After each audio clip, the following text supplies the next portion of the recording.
Born in Peru, raised in Trinidad, and now living in England. We're not talking about the history of Desmond, but rather the world-traveling Henry Ian Cusick, his real-life counterpart. Ian, as he prefers to be called, has had a long history of working in both theater and television. One of his recent roles was on last season's 24 as the German agent Theo Stoller, though, with the way Lost works, perhaps it was really Desmond in disguise.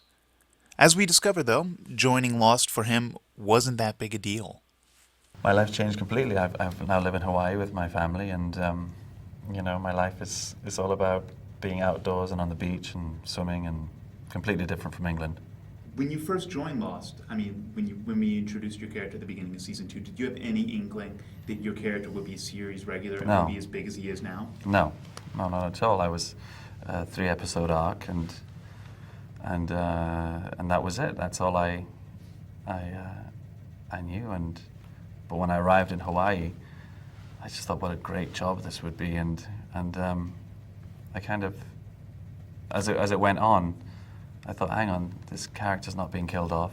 Maybe he could come back, and then there was talk of him coming back, and then that sort of went flat for a while, and then when I did find out I was coming back in December of 2005, it was like, it was fantastic, and. But at the beginning, you have no idea. You could only hope or wish, dream, and maybe I dreamt hard enough and made it happen. I don't know. I'm delighted. I really love the character of Desmond. Just the fact that he keeps on going. He's quite heroic in that way. He just, head down, and he's walking up the hill step by step. He's taking all his knocks, but he keeps on going. And it's nice to play a heroic character like that. Without being. Traditionally, the hero. He's quietly heroic, I think. Thanks for the drink, pal. Hey, I don't know what you're doing. You best tell us. Oi! You think because you turned some key that makes you a hero? No hero, brother. I don't know how you're doing what it is you're doing, but I know a coward when I see one. Yeah! You don't want to know what happened to me when I turned that key. You don't want to know. You don't want to know. Get him off. You don't want to know.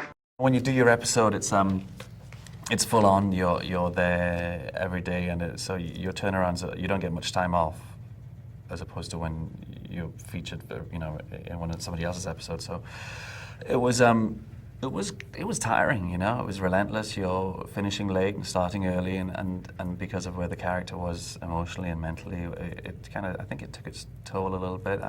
I don't usually get tired by work, but in that one, I kind of thought, gee, I'm tired today, but I think it kind of creeps up on you, the sort of emotional and psychological places you are. You don't think that it's going to affect you as much as it does, and it did a little bit. I think it was intense, but that's what you want. You want the intense stuff. You want to, and working with Jack's great. He doesn't, he pushes you to try and go a little bit further than you think you can, and so it was great working with him to have him direct that episode. You drowned trying to save her. I dove in myself, so you never went in. I've tried, brother. I've tried twice to save you, but the universe has a way of course correcting, and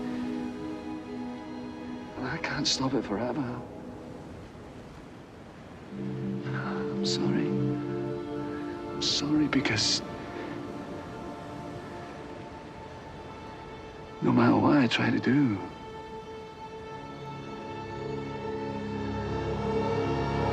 you're gonna die, Charlie.